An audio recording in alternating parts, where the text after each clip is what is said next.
Já? Eita! Olha a família Melo.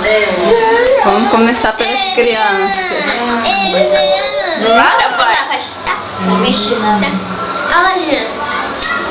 Ai, para de me bater. Olha o vovô Eduardo. A vovó Carminha. A tia Lívia.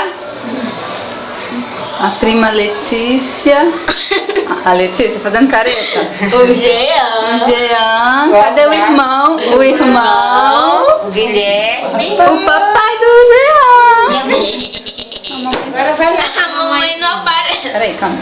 Vem olhando ali filmando. Vem filmando aqui. Olha por onde você está filmando. Olha lá, Jean. Agora mostra a mamãe. Daí. Olha lá.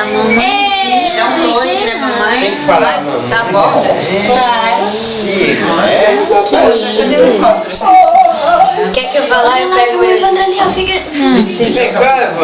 Ei, filho, tá bem? Uma família completa? Ficou faltando um porque ele não quis vir. O Evandro ficou Cala a boca aí. O Evandro ficou faltando porque ele não quis vir. Tá muito envergonhado. Deixa eu filmar agora. Vamos levar. Vai. Eita, passando na frente. Olha aqui, vem, Lívia. Tá lá. Ali? Olha lá, todo mundo. Aqui, ó. Olha lá, filho. Manda beijo, Manda Jean. beijo. Mua. Manda beijo pro irmão. Tá com vergonha? Um beijo pra vovó, querido. Ai, beijo gostoso. Ai, eu vou deixar não aqui não. Tchau, vó. Ah, não, gente. Mas Guilherme, Eu também vou. tá só filmando? Foi eu sou demais, né? Ah, minha coisa gostosa. Tá bom. Ela te tira. Coisa gostosa. Olha aqui. Que coisa gostosa da vovó, gente. Olha, paixão.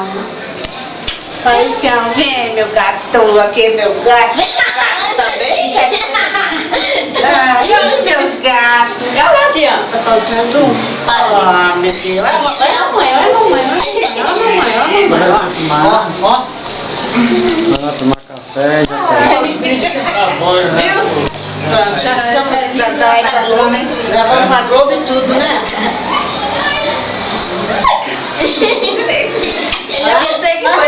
Ele tirou a manga.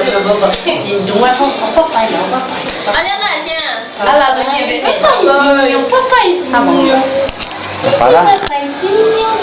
Pô, bicho. Já tá bonito demais. Aqui, Jean. Dá